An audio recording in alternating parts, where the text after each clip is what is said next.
Can't have a rally? Bring the rally to the Rose Garden with a captive audience.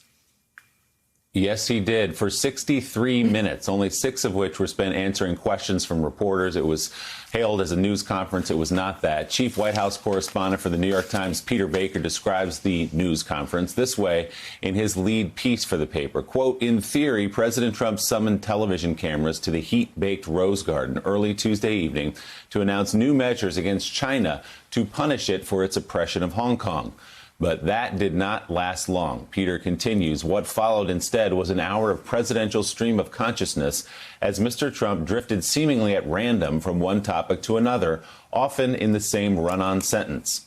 Even for a president who rarely sticks to the script and wanders from thought to thought, it was one of the most rambling performances of his presidency.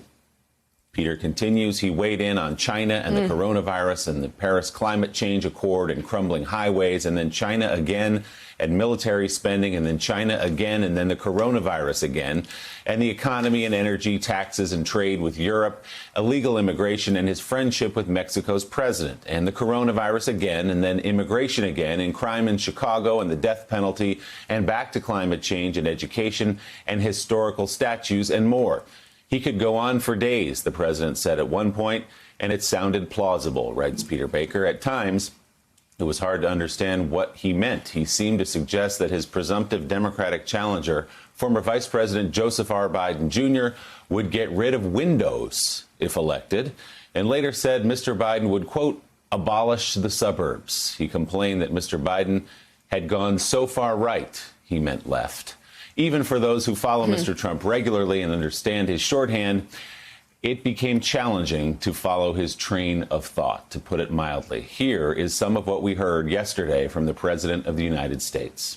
Joe Biden's entire career has been a gift to the Chinese Communist Party. Joe Biden supported China's entry into the World Trade Organization, one of the greatest geopolitical and economic disasters in world history. As Vice President, Biden was a leading advocate of the Paris Climate Accord, which was unbelievably expensive to our country. America lost nearly 10,000 factories while Joe Biden was vice president. This is what he wrote. High-speed broadband. We want high-speed broadband. Well, why didn't he get it? 3 years ago is not a long time.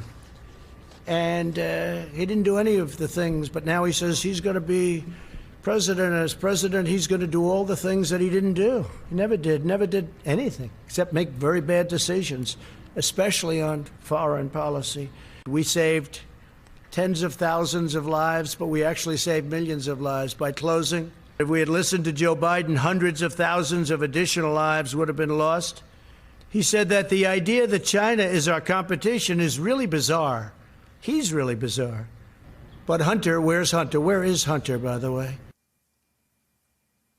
John Heilemann, we'll give you the first crack at this, and good luck to you, sir. But let me just say, first of all, this violates not law, but tradition of presidents using the White House, particularly the Rose Garden, to give campaign speeches and to attack their political opponents during a presidential campaign or at any time.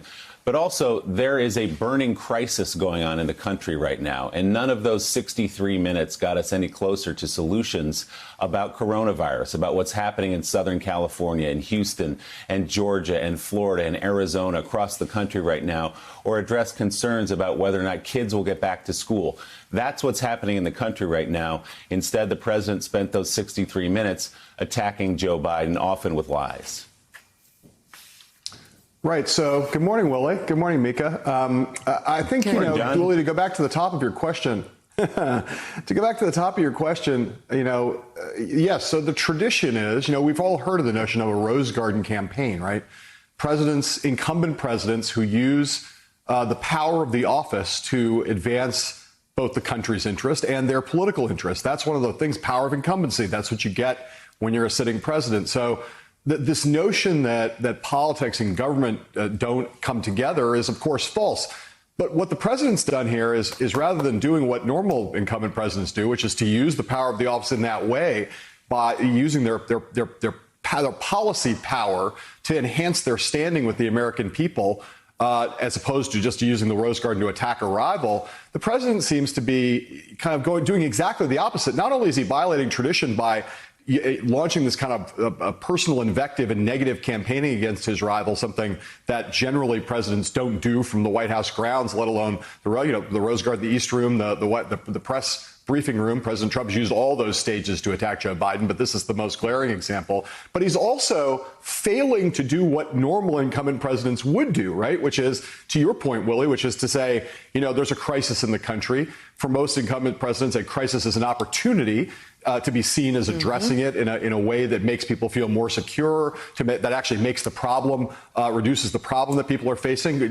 Listening to what the voters are saying. We had polling yesterday that showed that 70% of American parents are concerned about sending their kids back to school this fall. The president yesterday not only did not address that in a way that would make them feel better, or do anything about it in a way that would make them feel better, but sort of mocked the notion that parents, did an interview on CBS where he mocked the notion that parents would have these concerns, and was asked about it and said something like, well, if you're a parent who thinks that, somebody else should be taking care of your kids. The president should not kind of behaving in a kind of not just a way that violates tradition, but in a way that is politically suicidal on a kind of daily basis. And this was just one more example of that.